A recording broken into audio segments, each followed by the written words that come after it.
Good afternoon. I want to welcome everyone to one more lecture in our alumni leadership lecture series.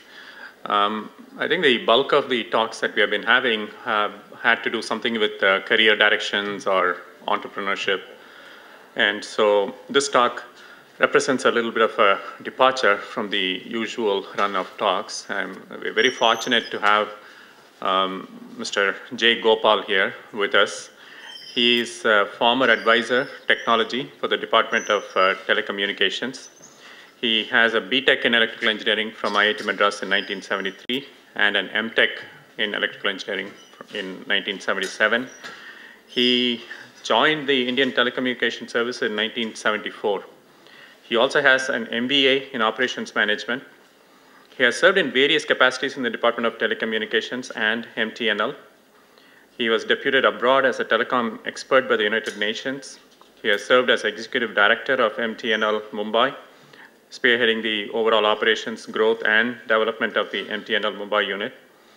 He has made noteworthy contributions in the fields of information technology, sales, marketing, and development of MTNL. Before he retired from government service, he worked as advisor technology in the Department of Telecommunications, New Delhi. And he was also associated with the preparation of the draft national telecom policy. So I think he is the ideal speaker to tell us about the national telecom policy and its impact. I invite Mr. Gopal to deliver his talk.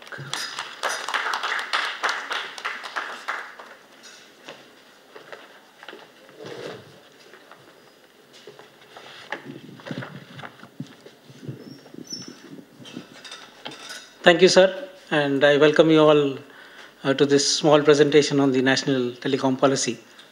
Before I start, I would like to give a background of the telecommunication revolution, which is continuing in this country. Most of you, when you were born or when you probably five in the 5th standard or something like that, you could afford a mobile. But for us who are in the 50s or 60s, we had to wait for almost 10 years to get a telephone connection. Today, probably you can get it in 10 minutes. So we have close to about 900 million connections. Most of it is in the urban areas, and about 38% is in the rural areas. So the thrust of this policy is to ensure that we reach 100% tele-density, which means every person in this country has a mobile or equivalent. I mean, it will be one person may have two, but overall, it will equal, the number of connections will equal the population of this country. That is one of the aims. So the policy is made to ensure that we attain growth in the mobile communication as well as ensure tele-density. Another cause of concern is the broadband penetration is still low. The landline broadband is one of these measures of giving broadband, but the numbers are very small and not picking up. So we feel that mobile broadband is the future. So the thrust of this policy is again to ensure how broadband reaches the masses and how broadband can help future generations not only talk or do data communication, but also help in their day-to-day lives, whether it is e-governance or banking or education, how broadband and the mobile device can be used. So the thrust of this policy is these 3 or 4 factors. So it is broadly classified. There is a vision for the document. There are some missions, and following the missions, to achieve those missions, there are some objectives. And to achieve those objectives, there are some strategies on how we will achieve those objectives. So we'll begin with the vision, which says that we should provide a secure is from 2 angles. One is your conversation should be secure, which means another person should not be able to listen to what 2 of you are talking, unless it's a conference call. The second is security of the system itself. The communication system set up by the telecom service provider should also be secure, that it should not be hacked or it should not break down or something like that. That is one. Reliable, affordable, high quality. So we are stressing on affordable because if you want to reach the masses, it should be the present levels of tariff or probably even lower for the data communication. Only then you can increase the numbers. And high quality, which means unless the quality is good, people will not subscribe to this service. So affordable and high quality, to some extent you will feel that if it is affordable, then how can you ensure quality? But today's technology, you can ensure that you provide high quality. At the same time, with increasing numbers, you can ensure that the costs are affordable. Converged telecommunication services anytime, which means we are talking of only mobile services for the spread of telecommunications in this country. Converged communications means we want the mobile device to be used for your voice, data, SMS, what you are using today, also for your video services, tomorrow probably for your TV services also, and all video services. So once you have broadband on the mobile device, then converged services are possible, anytime, anywhere.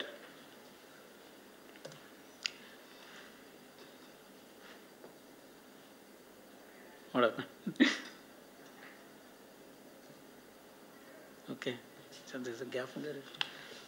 Okay, so one of the first missions is to ensure there are about 5 or 6 missions broadly. It says that we should ensure we have a secure network. Then we should concentrate on R&D. We should concentrate on standardization, on manufacturing, and growth of broadband. So the first one is to ensure that we set up a robust and secure state-of-the-art telecommunication network. The second is to create an inclusive knowledge society with the help of broadband, affordable, high-quality broadband. We are expecting that with the increase of mobile communication and broadband, our society in general will benefit, and therefore we will be able to provide a knowledge society. And there's something called digital divide, which I'll come to, which is that is the urban population is enjoying all the benefits of the technology, whereas the rural population is not getting those benefits. So this is one of the means where we hope that once communication spreads to the rural areas, this digital divide will also reduce. So to reposition the mobile device as an instrument of socio-economic empowerment of citizens. As I said, mobile today, you're using it only to talk or probably send SMSs, most of us. So this device will, with broadband, will ensure that you're able to do much more things. You're able to do your banking transactions. You're able to do your e-governance functions, your telemedicine. A number of applications are planned with the mobile broadband, so that it will become a device for the economic development of the country. And there's a link between the telecommunication growth and the growth of GDP in the country. So if telecommunications in the country spreads or increases, tele-density increases, automatically the GDP of the country will also grow. Another thing is we want to concentrate is on equipment manufacturing. Today, most of the operators are importing equipment. There's very little telecom equipment being manufactured in this country. So we want to concentrate and see what should be done to increase telecom equipment manufacturing in this country. Then promote R&D. So as most of you are aware, the research on all these latest technologies are being done abroad only. So we want to see what steps government should take to ensure that R&D is done in this country for the telecom services. Next is standardization. That is, today even we are not taking part in most of the standardization. The standardization bodies are all, most of them are abroad.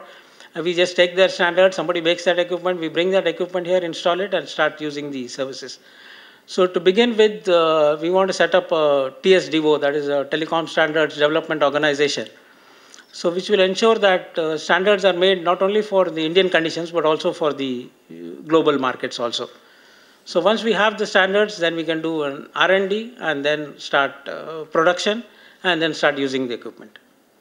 So all the 4 will be covered. We make the standards, you do an R&D, you start manufacturing, start deploying it in the networks. So these are basically the missions for the telecom policy. And we hope this policy will attract domestic as well as foreign investments, and through this provide jobs to a number of people. So now we come to objectives of the policy.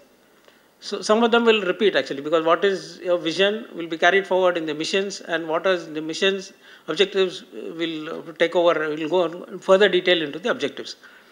So objectives is again provide a secure, affordable, high quality, which is part of the vision statement.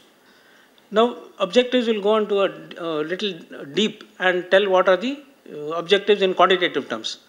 So we have tele-density rural, which is about 70%, we want to reach 100% by 2020. Today it is at 39. We reach 70 by 2017 and 100 by the year 2020. So next is broadband on demand. Just as you have other things on demand, we want to give broadband on demand. That means if a person says, I want broadband at a particular place, we should be able to provide it on demand. Okay.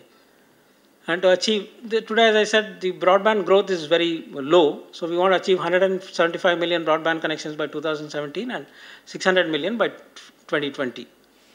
At a minimum of 2 Mbps speed and making available higher speeds depending on who wants it.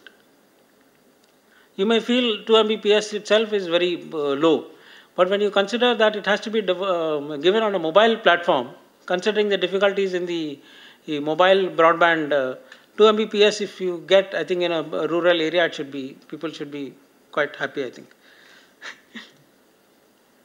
Enable citizens to participate and contribute in e-governance like, so as I said, once you have mobile and broadband, there are several applications which one could think of.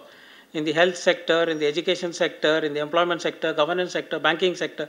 Already some of the sectors are already using this, but it is mostly concentrated in the urban areas. So we want to spread this into the rural areas and then increase the number of applications using mobile broadband.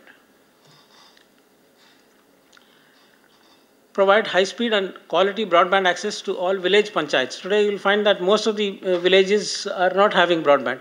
So there is a national optical fiber network which is planned, about 20,000 crores are being invested in that, which will ensure that all village panchayats, the optical fiber reaches there. So once the fiber reaches there, we can think of other technologies by which we can give high-speed broadband to the villages there.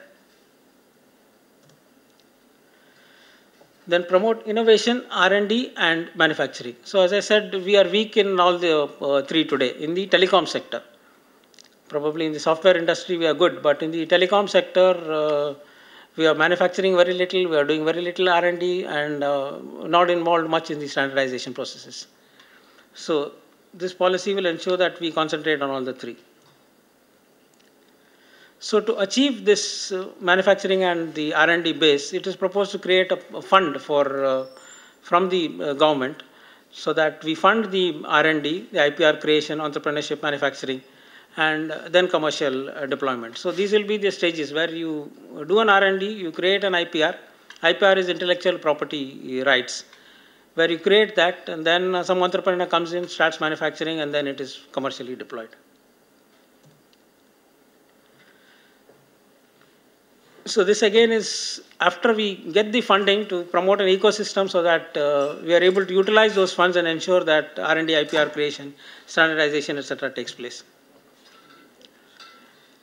Then another objective is to establish standards to meet national requirements. You will find that most cases we will be following about 90-95% of the international standards, but about 5 to 10% will be our own standards to suit Indian conditions. It may be related to security, it may be related to environment. There will be some changes in the standards where, which will have to be done to meet our requirements.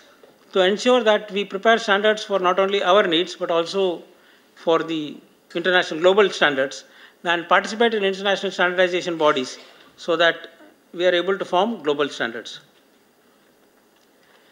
You know, after we manufacture, we have to ensure that it is utilized in this country. So we would want to give some preferential treatment to the domestic manufacturers. But there's something called WTO, that is the World Trade Organization, where we have signed an agreement with other countries saying that we will not put excessive charges when we buy equipment from you. It is not only for telecom, it is for the entire range of goods. So it has to be consistent with that policy. That is, just to subsidize your domestic industry, you cannot say, I'll say 100% customs duty I'll put when I import some goods. So consistent with the WTO policies, it is possible that we can encourage domestic customers, domestic manufacturers.